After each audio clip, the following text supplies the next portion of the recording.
तो इस तरह से हम लोग इसको हम क्या कर सकते हैं, हम कह सकते हैं कि 1 एंड 2 क्या है, ये लोग मेटामर हैं, ये मेटामर है, क्योंकि फर्स्ट और सेकंड में अगर कोई डिफरेंस है तो इनके एल्किल ग्रुप के साइज में डिफरेंस है। ये बात तो सबको पता है, बस रिवीजन तय कर रखा। अगर मैं पूछूं आपसे कि 1 और 3 आपस में क्या है, 1 एंड 3, जल्दी बोलो भाई, 1 एंड 3 आपस में क्या है, 1 एंड 3 आपस में क्या है, मेटामर है कि नहीं, ध्यान दो इसका।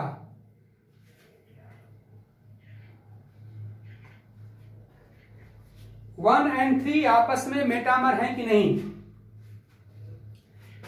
एल्किल ग्रुप की साइज जरा देखो, अगर नंबरिंग करनी हो नेमिंग के लिए तो करके चाहे देख लो। तो देखो भाई, जनरली तो फट से बोल दोगे 3 कार्बन का एल्किल है, लेकिन 3 कार्बन का एल्किल नहीं कंसीडर होने वाला है। अगर मैं इसकी नंबरिंग करना चाहूं तो याद करें, नंबरिंग में हम इसको क्या लिखेंगे, 1 और 2 ही तो लिखेंगे। ये आपका नंबरिंग के समय, नेमिंग के समय 2 कार्बन का भी एल्किल कंसीडर किया जाएगा और 2 कार्बन का एल्किल आपका भी कंसीडर किया जाएगा। ये दिखाई पड़ रहा है आपको। फिर आप देख रहे हैं यहां पर 2 कार्बन का, यहां पर 1 कार्बन का। तो आपको 2 बात एक साथ ध्यान देना है। इसमें अगर मैं पेरेंट चेन अगर काउंटिंग करना चाहूं या दोनों एल्किल ग्रुप मिलकर अगर मैं यहां पे जोड़ना चाहूं तो देखिए जरा सा, हम 1 और 3 की बात यहां पर कर रहे हैं, ध्यान देना 1 और 3। तो यहां साफ साफ दिखाई दे रहा है कि total number of alkyl group अगर गिन ले दोनों तो हमारे पास 1 2 3 4 कार्बन का यहां पर है और यहां पर केवल 1 2 3 कार्बन का है।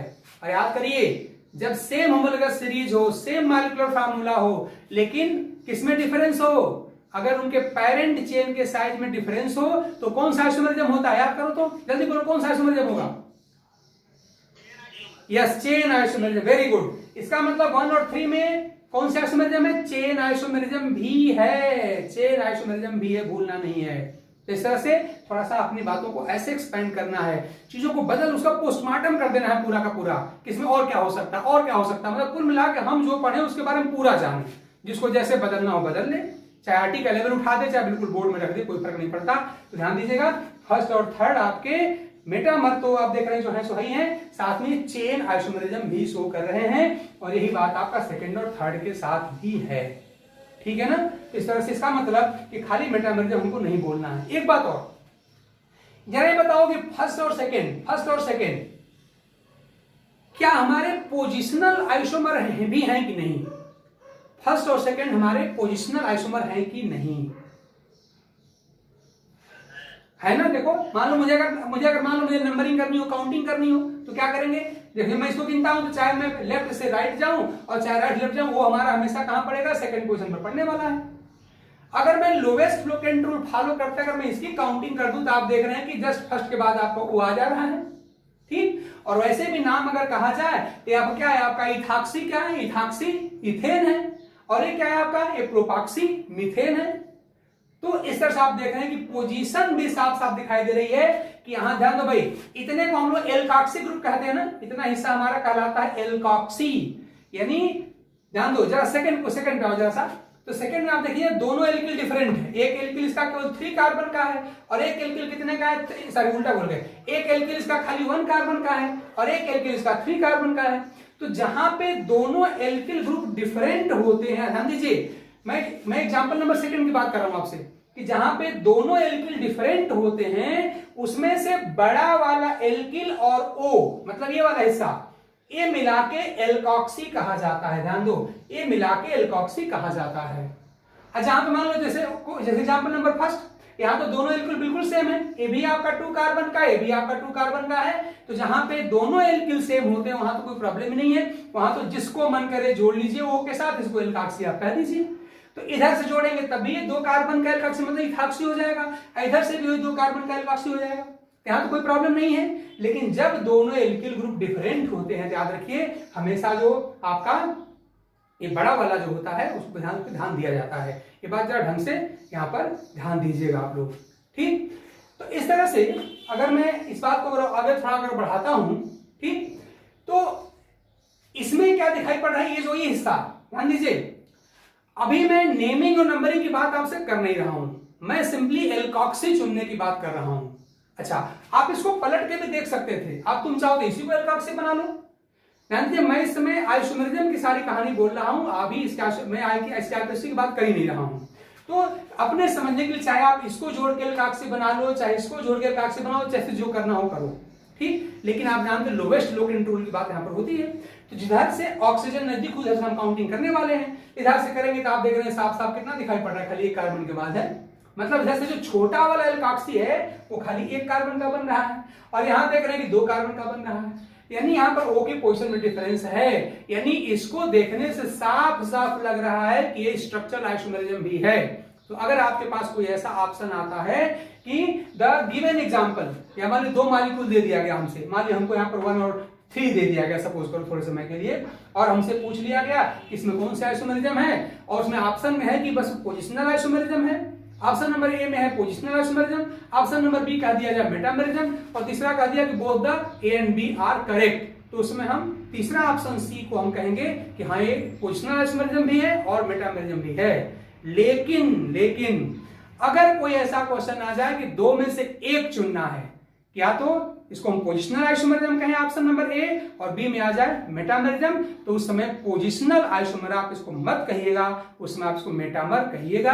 यानी मेटामेरिज्म को हम पोजिशनल के ऊपर प्रीडोमिनेंस देंगे। ये बात आपको ढंग से समझना था। तुम्हारा ख्याल इसमें कोई डाउट होना नहीं चाहिए। अगर ऑप्शन बनते हैं तो तीनों बन सकते हैं। यानी इथर हमारा क्या कर सकता है, याद करिए, अगर मैं 1 मिनट के लिए आपसे पूछूं कि जरा फट से बताओ तो कि इथर कौन कौन से आइसोमेरिज्म शो कर सकता है। आपके सामने इथर लिखे हुए हैं, इसमें कोई इथर हो, इसकी चाहे स्ट्रक्चर बदल लो, पूरा नया फार्मूला ही ले लो, और जरा सोच के बताओ हमको कि इथर जो है वो कितने प्रकार की कौन कौन सी आइसोमेरिज्म शो करेंगे, जल्दी बताओ। चलो स्ट्रक्चर में आते हैं, पहले चेन पे आते हैं। चेन शो करेंगे नहीं करेंगे? चेन करेंगे, पोजीशन शो करेंगे, साफ साफ दिखाई दे रहा है, ये देख रहे हैं आप लोग। पोजीशन शो करेंगे, चेन शो करेंगे, पोजीशन शो करेंगे। फंक्शनल हम पढ़ चुके हैं, जल्दी बताओ फंक्शनल शो करेंगे नहीं करेंगे? करेंगे ना। इसका फंक्शनल इसमें कौन होता है? एल्कोहल होता है, हम पढ़ चुके हैं। फंक्शनल शो करेगा, ठीक। मेटामेरिज्म आपके सामने दिखाई दे ही रहा है, ठीक। अब हमको जरा फट से एक बात बता दो कि क्या, हालांकि अभी हमने इस साल तो नहीं पढ़ा है, पिछले साल आप पढ़े हुए थे, कि जरा हमको फट से बता दो कि क्या आपका ऑप्टिकल आइसोमेरिज्म शो कर सकता है कि नहीं? ऑप्टिकल आइसोमेरिज्म भी शो कर सकता है कि नहीं? ऑप्टिकल आइसोमेरिज्म भी ये शो कर सकता है कि नहीं? अगर एग्जांपल बदलना हो बदल लो, ध्यान दो, ईथर रहना चाहिए, ईथर रहना चाहिए। आप जो चाहे एग्जांपल ले लो, नंबर ऑफ कार्बन बदल लो, साइड चेन, जो चाहे करना हो करो, और हमको जरा सोच के बताओ कि ईथर क्या हमारे ऑप्टिकल आइसोमेरिज्म शो कर सकते हैं कि नहीं। तो सोचो, तब तक मैं भी सोच के लिखता हूं। बोलो, कर सकते हैं कि नहीं? हो सकता है ना। अब फार्मूला सोचा है इसका? फार्मूला सोचा है कि नहीं, पहले बताओ। फार्मूला सोचा है कि नहीं, ये बताओ हमको। जरा इसको देखो तो, ये स्ट्रक्चर पहले बताओ, ईथर है कि नहीं, पहले बताओ। ईथर है, देखिए साफ साफ दिखाई आपका, एक एल के लिए हो गया और एक एल के लिए हो गया, ठीक। और बीच में देखिए वो से जुड़े भी हैं, यानी ईथर तो हो गया भाई, ईथर तो हो गया। अब जरा देखो, क्या इस ईथर में कोई कायरल कार्बन दिख रहा है? तो हाँ, बिल्कुल साफ साफ दिख रहा है। जरा इस कार्बन की बात करिए तो, ये वाला कार्बन, इसमें मैं स्टार बना रहा हूं सर्कल करके। देखो, इसका एक ग्रुप कौन सा है? H। एक ग्रुप कौन सा है? मिथाइल। ध्यान दो, यहाँ पर एक इसका ग्रुप H है, एक मिथाइल है, एक इथाइल है, और इसका एक ग्रुप तो ये वाला है ना, इसका नाम क्या है? इसका नाम मिथाक्सी है, ध्यान देना, मिथाक्सी। इस कार्बन में फोकस करो जहां मैंने स्टार लगाया हुआ है, और साफ साफ दिख रहा है कि इस कार्बन की जो 4 बांड हैं, 4 डिफरेंट ग्रुप के साथ जुड़े हुए हैं। इस कार्बन के चारों बांड 4 डिफरेंट ग्रुप के साथ जुड़े हुए हैं। एक हाइड्रोजन है, एक मिथाइल है, एक इथाइल है, और एक कौन सा है? मिथॉक्सी है, एक मिथॉक्सी है। और बिल्कुल अब आपको सारी बात याद आ गई कि जिस कार्बन के, अगर किसी कंपाउंड में कोई ऐसा कार्बन हो जिसके चारों बांड 4 डिफरेंट ग्रुप के साथ जुड़े हों, या जिसकी चारों वैलेंसी डिफरेंट ग्रुप से सेटिस्फाई होती हो, इसी को हम लोगों ने कुछ नाम दिया था। जल्दी बताओ, कौन सा कार्बन है? Chiral carbon, asymmetric carbon, dissymmetric carbon, सब यही था ना। और आप पढ़े हैं कि जहां पर ये होता है वहां पर ऑप्टिकल आइसोमेरिज्म होता है, यानी ईथर अगर हम जानबूझ के ऐसा कोई स्ट्रक्चर बना दें तो आपका ऑप्टिकल आइसोमेरिज्म भी शो कर सकता है। याद रखिए, वो ऑप्टिकल आइसोमेरिज्म भी शो करता है। और ऐसे अगर थोड़ी बुद्धि अगर आप उपयोग करो तो ईथर से हम चाहें तो ज्योमेट्रिकल आइसोमेरिज्म भी शो करा सकते हैं। ध्यान दीजिए, बस वहां पे C डालना पड़ेगा और स्ट्रक्चर आप उम्मीद बना लेंगे। तो ये सारी कहानी मैं आपको इसलिए सुना रहा हूं, एक साल क्वेश्चन पूछा गया है, which of the following type of isomerism is possible in case of ether। और वहां पे कौन कौन था, वहां पर मेटामर था, फंक्शनल आइसोमेरिज्म था, ज्योमेट्रिकल आइसोमेरिज्म था, ऑप्टिकल आइसोमेरिज्म था, और जिस सेट में चारों था वो सही था। ध्यान देना। तो आप जरा सा एक्सपेंड करो अपने नॉलेज को कि हम अपनी स्ट्रक्चर, हमसे ईथर कर रहा है, हमको माइक्रो फॉर्मूला थोड़ा दे रहा है, हमको लिख रहा है कि which of the following types of isomerism can be shown by ether। अब ईथर दिया तो ईथर हम की संरचना कुछ भी लिख सकते हैं, उसका स्ट्रक्चर कुछ भी लिख सकते हैं। तो इस तरह से सारी बात जरा ध्यान दीजिएगा। अगर कोई मॉलिक्यूलर फार्मूला लिख के दे दिया, स्ट्रक्चरल फार्मूला लिख के दे दिया, तब तो वहां पर हम फार्मूले से लिमिटेड हो गए, बंध गए, उसी के राउंड अबाउट हमको सोचना है। एक खाली क्लास का नाम दे दिया, ईथर, एल्कोहल, कार्बोक्सिलिक एसिड, कुछ भी दे दिया, तब आपको थोड़ा सा बढ़ के सोचना पड़ेगा, क्योंकि भाई क्या क्या पॉसिबिलिटी स्ट्रक्चर में है, सब हो सकती है। ठीक, हाँ बोलिए। आइसोमर की स्टेबिलिटी ऑर्डर में हम लोग स्टेबिलिटी के सारे फॉर्म पढ़े हैं, याद रखिएगा। और आप हम लोग मतलब ध्यान नहीं, असल में रेजोनेटिंग स्ट्रक्चर तो होती नहीं है, फिर भी हम सामान्य सा रूल जानते हैं। आप सारी बात जानते हैं। जैसे मान लीजिए कि जो एसिमेट्रिक स्ट्रक्चर्स होती हैं वो लेस स्टेबल होती हैं, सिमेट्रिक स्ट्रक्चर मोर स्टेबल होती हैं। और सारे ग्रुप में आप जानते हैं कि बांड की लेंथ, बांड का नंबर, ये सब भी आप जानते हैं कि स्टेबिलिटी को अफेक्ट करता है। तो रेजोनेटिंग स्ट्रक्चर है नहीं, लेकिन थोड़ा सा वो रूल आपके यहां भी काम आएगा, वो रूल यहां पर भी आपके काम आएगा। चलो मैं इससे क्वेश्चन पूछ देता हूं आपसे फट से, जल्दी से। देखो जरा सा, ये हमारा है, ध्यान दो, ये हमारा है, या चलो थोड़ा सा इसको मैं और पिछले एग्जांपल से जोड़ता हूं, थोड़ा सा इसको सिंप्लीफाई करता हूं। मान लो हमने ऐसा दिया होता CH3 CH2 CH2 OCH3, ये हमने एक स्ट्रक्चर लिखा, और अगला मैंने इसका एक आइसोमर, और ध्यान देना, इसका मैं आइसोमर लिख रहा हूं। ध्यान देना, रेजोनेटिंग स्ट्रक्चर ये नहीं है, आइसोमेरिक स्ट्रक्चर है, और मैं इसका डिफरेंस बहुत दिन आप लोगों को बता चुका हूं। अगला मैं देखो ये कर दे रहा हूं CH3 CH CH3, और यहां पर हमने कर दिया, यहां पर O, और ये हमने कर दिया CH3। ये हो गया, दो ईथर हमारे हो गए, दो आइसोमर हो गए। अब मैं इसमें अब स्टेबिलिटी का ऑर्डर आपसे पूछ लूं, तो अब ध्यान देना, स्टेबिलिटी मतलब किसके अगेंस्ट स्टेबिलिटी आपको चाहिए, किस रिएक्शन के लिए स्टेबिलिटी आपको चाहिए। तो जब हम ईथर पढ़ेंगे तो वहां पर ये बहुत इंपॉर्टेंट, असल में बहुत गजब का एक क्वेश्चन मिलता है, और आईटी का एक क्वेश्चन कंफर्म यहां से आता है। देखो असल में होता क्या है, वहां पे इसी बांड को तोड़ना होता है। ध्यान दो, ये जो हमारा एल्किल ग्रुप का है, तो एल्किल का कार्बन और वो इसी बांड को तोड़ना इनफैक्ट होता है। और ये बांड किसमें कितना आसानी से टूटेगा, तो जिसमें वो बांड जितना आसानी से टूट जाएगा वो क्या हो जाएगा, मोर रिएक्टिव हो जाएगा। और मोर रिएक्टिव मतलब लेस स्टेबल हो गया, और जिसका बांड आसानी से नहीं टूटेगा वो कंपैरेटिवली क्या हो जाएगा, लेस रिएक्टिव, यानी कि मोर स्टेबल हो जाएगा। ठीक है ना। तो विलियमसन सिंथेसिस हम एक मेथड पढ़ते हैं, सब आएगा, बड़ा मजेदार है।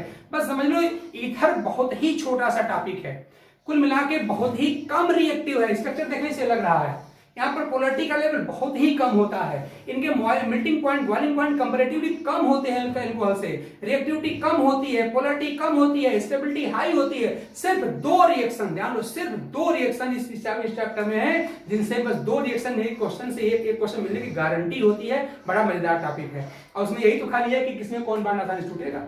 तो खैर थोड़ा सा अलग से टॉपिक होगा, उसको मैं यहाँ पे भी डालना नहीं चाहते, लेकिन मैं आपसे तुरंत जल्दी से आपसे क्वेश्चन पूछ ले रहा हूं कि अगर मान लीजिए मुझे यहाँ पर सिंपली मुझे यहां लिखना हो, ध्यान दो, मुझे ये रिएक्शन पूरी करनी हो, Br2 प्लस लाइट, ये हमने लिख दिया, या Br2 प्लस हीट लिख दिया, ठीक। और अब आपसे पूछ लिया कि फर्स्ट और सेकेंड इन दोनों आइसोमर में से which one will be more reactive। ध्यान दो, out of these two isomers of ether which one will be more reactive for this reaction, which one will be more reactive for this reaction।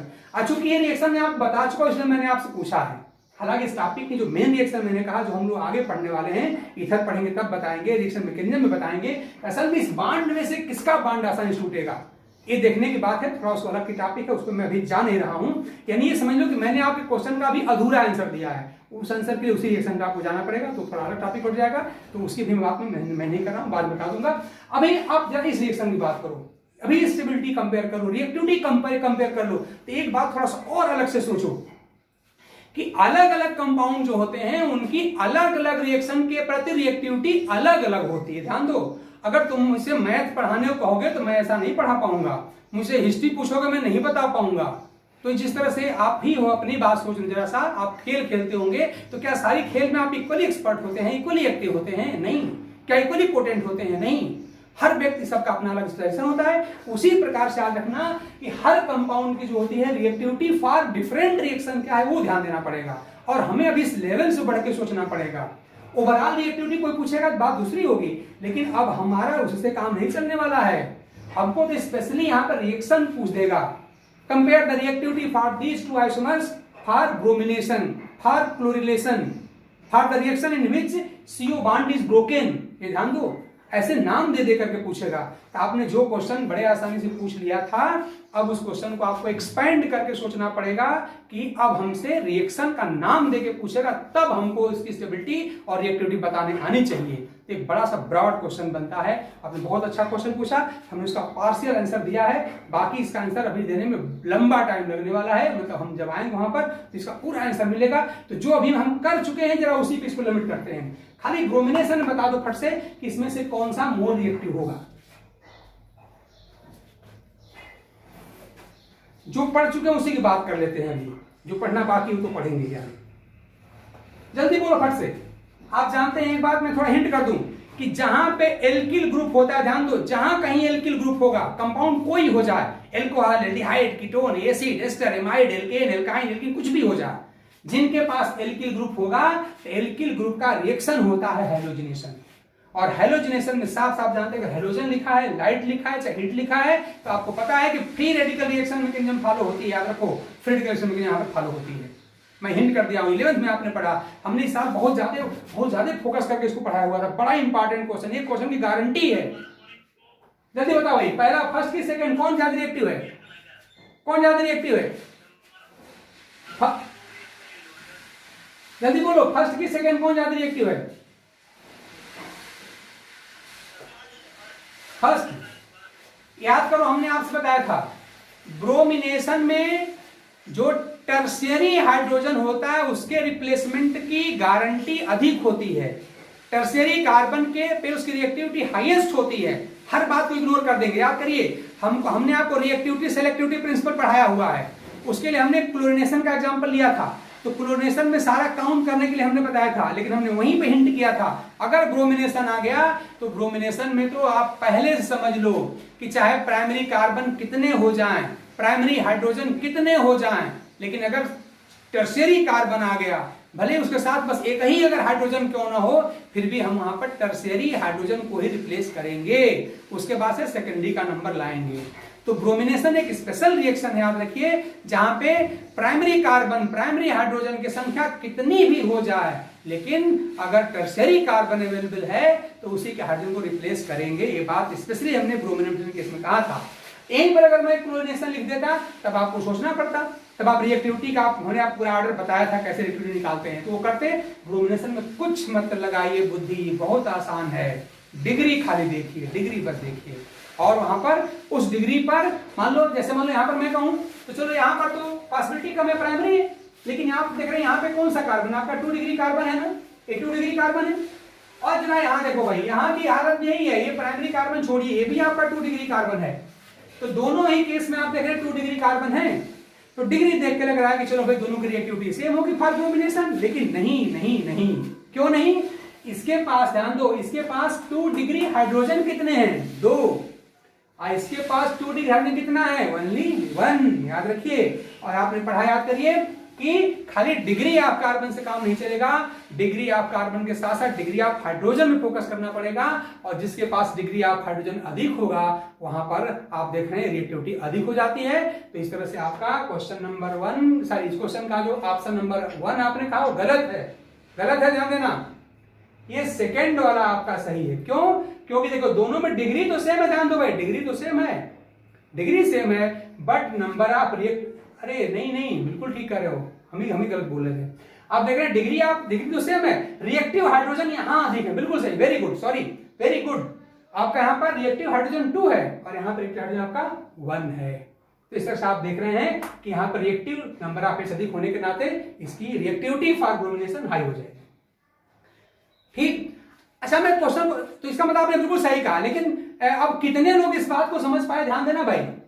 जब bromination आएगा तुरंत degree देखेंगे, तुरंत degree देखेंगे, और chlorination आएगा तब क्या देखेंगे, तब डिग्री प्लस हाइड्रोजन दोनों देखेंगे। लेकिन अगर ब्रोमिनेशन आ गया और अगर टर्शियरी कार्बन मिल गया, उसके पास खाली एक हाइड्रोजन मिल जाए, टर्शियरी के पास खाली एक हाइड्रोजन मिल जाए, प्राइमरी के पास चाहे 50 हाइड्रोजन मिल जाए, फिर भी हम टर्शियरी को ही रिप्लेस करेंगे, क्योंकि टर्शियरी जो फ्री रेडिकल फॉर ब्रोमिनेशन जो होते हैं उनकी स्टेबिलिटी लगभग 1600 गुना अधिक होती है, 1600 गुना अधिक होती है।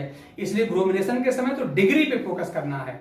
संयोग से हमने जो एग्जाम्पल दिया था दोनों में ही सेकेंडरी कार्बन है, और जब दोनों की डिग्री सेम होगी तब हमें क्या देखना पड़ेगा कि सेकेंडरी कार्बन के साथ कितने हाइड्रोजन हैं। तो जहां पर डिग्री ऑफ कार्बन सेम हो जाए वहां पे आप हाइड्रोजन देखिए, और जहां हाइड्रोजन की संख्या अधिक हो जाएगी वहां पर रिएक्टिविटी बढ़ जाएगी।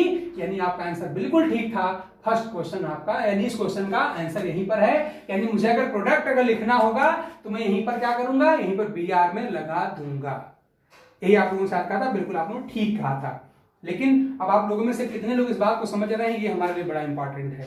कुछ लोग तो समझ रहे हैं बिल्कुल आपका आंसर भी ठीक था, तो इस तरह से ये बात पे ध्यान दीजिएगा, ठीक है। बस एक क्वेश्चन और जरा हमको फट से जल्दी से बता दो, इस थर्ड स्ट्रक्चर को लो, थर्ड स्ट्रक्चर, और मुझे यहां पर मोनोक्लोरिनेशन, ध्यान दो, मुझे यहां पे मोनोक्लोरिनेशन प्रोडक्ट का नंबर जानना है। ये सेकंड स्ट्रक्चर लीजिए आप, इस स्ट्रक्चर में मुझे मोनोक्लोरिनेशन प्रोडक्ट का नंबर जानना है, जल्दी बता दो फट से।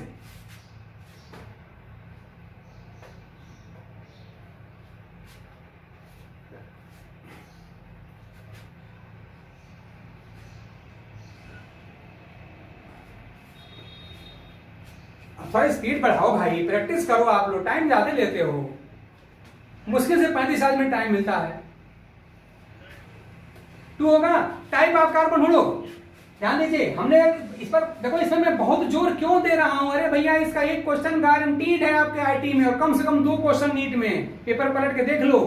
और बोर्ड में आप जानते हैं कि हेलो एल्केन हमारा चैप्टर है, वहां क्वेश्चन आएगा, इसलिए मैं इसे बहुत फोकस इसीलिए कर रहा हूं, ध्यान दीजिए इस बात का। तो बस बड़ी सिंपल सी बात है, इसमें सिंपली क्या देखना है आपको, number of type of carbon देखना है। याद रखिए, एकदम से इसको फार्मूला मान लो कि number of monochlorination product is equal to number of type of carbon having at least 1 hydrogen. ध्यान दो, पता चला कि कार्बन तो है लेकिन वो हाइड्रोजन है ही नहीं है, तो वहां तो कोई प्रोडक्ट हमको मिलेगा नहीं। बस इतनी सी बात ध्यान देना है कि जिस कार्बन के पास हाइड्रोजन हो ऐसे कार्बन का टाइप निकाल लो, और टाइप निकालना हमने आपको बहुत बताया था। और आप 2 जो कह रहे हैं आंसर गलत है, जल्दी बदलो अपना आंसर, सही आंसर बताओ।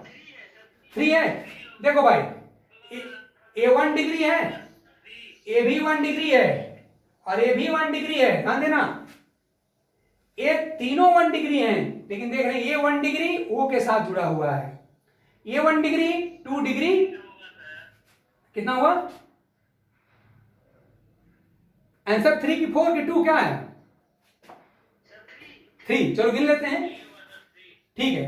तो देखिए ये आपका ये A1 डिग्री O के साथ जुड़ा है, A1 डिग्री 2 डिग्री कार्बन के साथ जुड़ा है जो कि O के साथ लगा हुआ है, A भी आपका 2 डिग्री के साथ लगा हुआ है जो O के साथ जुड़ा हुआ है। यानी कि इसको अगर मैं X कहूं तो ये भी आपका X ही दिख रहा है, लेकिन ये हमको Y दिख रहा है। तो इसका मतलब प्राइमरी कार्बन यहां पर 2 टाइप के हो गए, ठीक। और सेकेंडरी कार्बन हमारा क्या टाइप का हुआ, प्राइमरी कार्बन हमारे 2 टाइप के हैं, सेकेंडरी कार्बन हमारा ओनली 1 टाइप का है, ध्यान दो, इसको मैं जेड लिख लूंगा, ठीक है। अरे भाई ये दोनों प्राइमरी कार्बन क्या आपके डिफरेंट हैं? ये जो जिसको मैं ये देखो उंगली दिखा रहा हूं, ये वाला और ये वाला, ये दोनों सेम है ना? ये दोनों सेम है, और ये वाला थोड़ा डिफरेंट हो गया। तो प्राइमरी कार्बन क्या टाइप के हुए? दो ही टाइप के तो हुए। ये दोनों मिलकर एक टाइप बनाए, और एक टॉपिक आपका ही बनाएगा, ठीक। तो एक यहां से मिल जाएगा, एक यहां से मिल जाएगा, और एक 2D से मिल जाएगा। तो जिनका आंसर 3 है बिल्कुल ठीक है, बिल्कुल ठीक है, वेरी गुड। इस पर आप लोग एक्सपर्टाइज किए, बड़ी अच्छी बात है। लेकिन मुझे खाली दो लोगों की आवाज सुनाई पड़ती है और कोई बोलता होता नहीं है, इसलिए बाकी लोग कितना जानते हैं वो जाने। और इसे छोड़ना नहीं है, मैंने कहा था कि बोर्ड देना है तब भी नहीं छोड़ना है भाई। कंपटीशन में तो बिल्कुल ये है ही है, हार्ड टॉपिक है, इसलिए मैं बार बार इसको ढूंढ ढूंढ के एग्जाम में लाता हूं। मैं जितने आइसोमर लिखता हूं, जितने आइसोमर आप लिखो, सब में मोनोक्लोरिनेशन प्रोडक्ट आप ध्यान दो। और थोड़ा और बढ़ सको तो बाइक्लोरिनेशन प्रोडक्ट पर ध्यान दो। थोड़ा और सोच सको तो पता चला कि क्लोरिनेशन, ब्रोमिनेशन, हाइड्रोजनेशन कौन ज्यादा फास्ट होगा, इस पर ध्यान दे दो। तो जैसे जैसे आप आगे बढ़ो, जितने भी आइसोमर लिखो, थोड़ा आइसोमर की परिभाषा पे मत जाओ भाई। कौन सा आइसोमर कौन सी रिएक्शन तेज देगा, किस रिएक्शन के मामले में किसका प्रोडक्ट मेजर होगा, किसका प्रोडक्ट माइनर होगा, मतलब पूरी केमिस्ट्री लगाओ, इसमें रिएक्शन ढूंढो, रिएक्शन मैकेनिज्म ढूंढो। ये तरीका है पढ़ने का, अगर कंपटीशन देना है तो।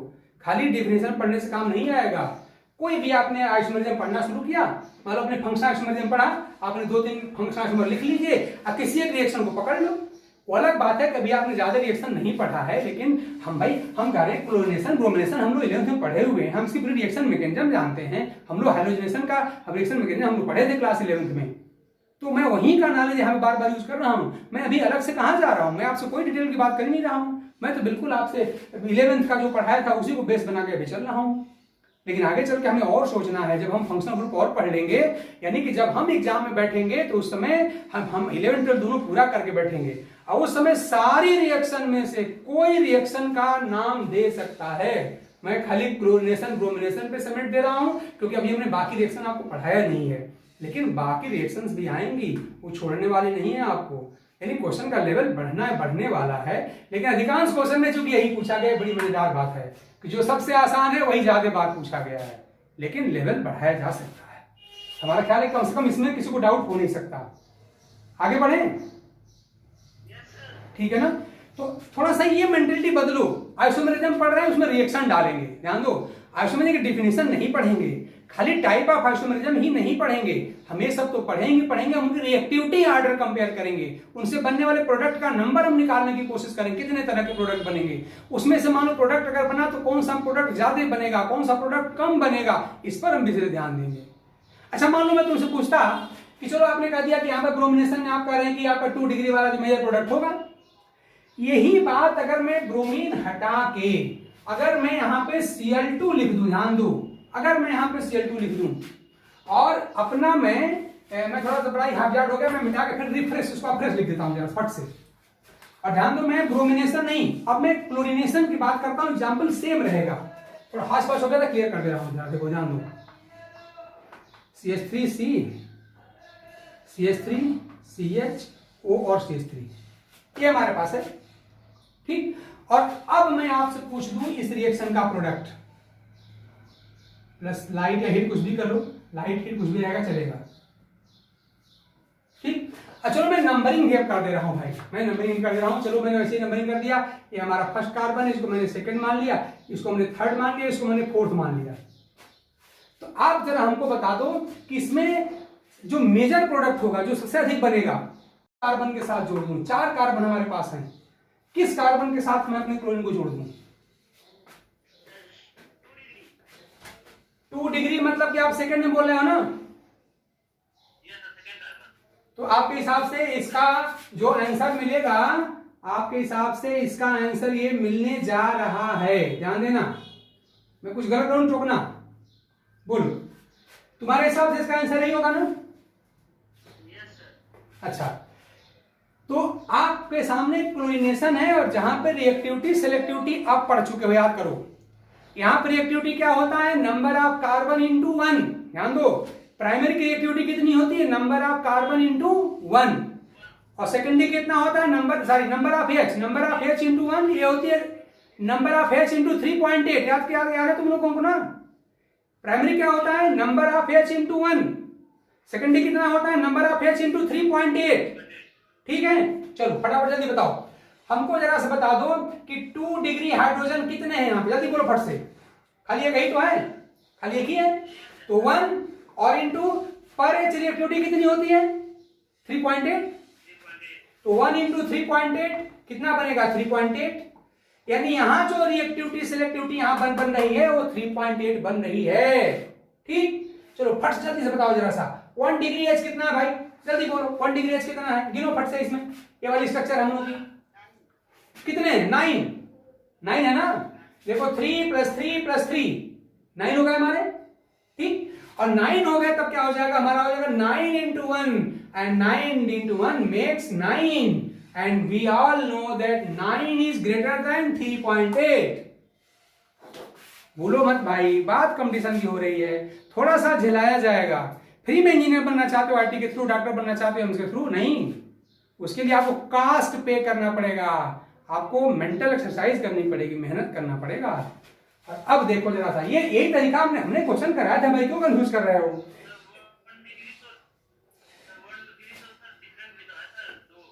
क्या चीज, ठीक है, कोई अभी उस पर विचार रहे हैं, तो ये बात तो तय हुई ना कि 1 डिग्री बनने की पॉसिबिलिटी अधिक हुई, जल्दी बोलो, 1 डिग्री की पॉसिबिलिटी अधिक हो गई भाई, 9 हो गई। ठीक है ना, अगर परसेंटेज निकालेंगे, याद करो, अगर परसेंटेज निकालेंगे तो क्या इसका परसेंटेज आएगा, इसका परसेंटेज आ जाएगा, सबकी रिएक्टिविटी निकाल लेना, तो इसका परसेंटेज मतलब इसका और अपान टोटल रिएक्टिविटी इंटू 100 कर दोगे तो परसेंटेज निकल आएगा। तो अभी देखने से ही लग रहा है, मान लो मुझे अभी खाली प्राइमरी सेकेंडरी की मैं बात कर रहा हूं, आगे चल के चलो प्राइमरी में भी मैं डिफरेंस करूंगा, प्राइमरी में डिफरेंस करूंगा, लेकिन अभी खाली प्राइमरी की अगर बात मुझे कह दिया गया, ध्यान दो, प्राइमरी की बात कह दिया गया तो सर्टेनली प्राइमरी हाइड्रोजन हमारे पास 3 + 3 + 3 + 3 9 है, तो इनकी रिएक्टिविटी यहां पर तो 9 हो गई। अब ये देखना है कि प्राइमरी कार्बन यहाँ पे 2 तरह के हैं, तो अब इसमें से किस प्राइमरी कार्बन से मैं Cl को लगाऊं, ये खाली देखना बाकी है, वो देखना पड़ेगा कि मैं इस कार्बन पे लगाऊं जहां पर O है, अथवा उस कार्बन पे लगाऊं जहां पे ये सेकेंडरी कार्बन है, लेकिन लगेगा प्राइमरी कार्बन पर, ध्यान देना, लगेगा प्राइमरी कार्बन पर, ये बात तो तय है। अब बोला की बात है कि हमको देखना पड़ेगा कि किस कार्बन पे मैं लगाऊं, तो इसमें कंफ्यूज मत करिए भाई, इसमें 1 डिग्री आपका जो फ्लोरेसेंट प्रोडक्ट होगा वही बनने वाला है। हाँ, आगे क्वेश्चन और जरूर बनता है कि चूंकि 1 डिग्री कार्बन आप देख रहे हैं कि यहाँ पर 2 तरह के, एक तरह का ये हुआ, एक तरह का आपका ये हुआ, तो ठीक है। अब ये थोड़ा सा एक अलग क्वेश्चन बनता है कि जो 1 डिग्री हमारा H जो रिप्लेस होने वाला वो कौन सा होगा, O के साथ लगा हुआ कार्बन है इसका H होगा या बाकी इनों का H होगा, तो वो अलग की बात है, बट हमारा प्रोडक्ट कौन सा बनेगा, 1 डिग्री बनेगा ना। तो आप ये गलती कैसे कर दिया, ये नहीं होना चाहिए भाई, 2 डिग्री नहीं 1 डिग्री बनेगा। अब 1 डिग्री में सोचो कि तुम्हारा O वाला होगा कि ये वाला होगा, तो जरा बताओ तो कि जो O के साथ लगा है ये ज्यादा रिएक्टिव है या जो यहां पर सेकेंडरी कार्बन के साथ लगे हैं वो ज्यादा रिएक्टिव है।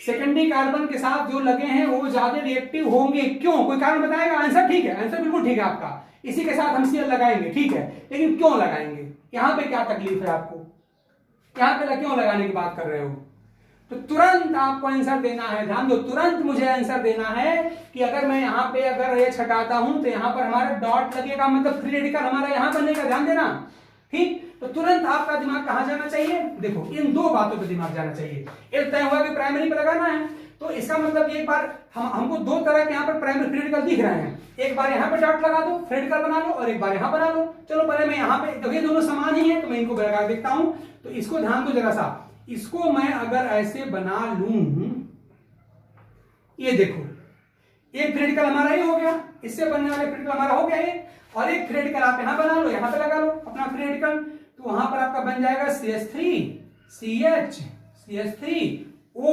और CH2 डॉट, ठीक गए। तो इस तरह से आप देख सकते हैं आप लोग कि इन दोनों में से कौन सा फ्री रेडिकल आपका ज्यादा स्टेबल दिखाई दे रहा है, तो साफ साफ दिखाई दे रहा है कि इसके साथ कौन लगा है, एल्किल ग्रुप लगा हुआ है, आइए इसकी स्टेबिलिटी को बढ़ाएगा, और यहाँ पे देख रहे हैं कि वो लगी है, इसकी स्टेबिलिटी घटाएगी। इसका मतलब ये जो आपका है इससे बनने वाला प्रोडक्ट होगा वो मेजर प्रोडक्ट होगा, वो अधिक अमाउंट में बनेगा। तो इस तरह से आप खाली आइसोमेरिज्म मत पढ़िए, आइसोमरिज्म तो पढ़िए, उसका टाइप पढ़िए, उसकी डिफिनीशन भी पढ़िए, बट कौन सा आइसोमर किस रिएक्शन के लिए ज्यादा रिएक्टिव है, किसके प्रोडक्ट की स्टेबिलिटी हाई है, किसके प्रोडक्ट का प्रोपोर्शन अधिक बनेगा, कौन सा मेजर प्रोडक्ट होगा, ये बात जब आप शामिल करेंगे तब आप कहेंगे कि हम अपने आईआईटी और नीट लेवल की बात कर रहे हैं। ठीक, तो बस आज के लिए इतना ही। अगली क्लास में हम टॉपिक और बढ़ाएंगे। तब तक के लिए खुश रहिए, मेहनत करके पढ़िए, एंजॉय करिए। Thank you.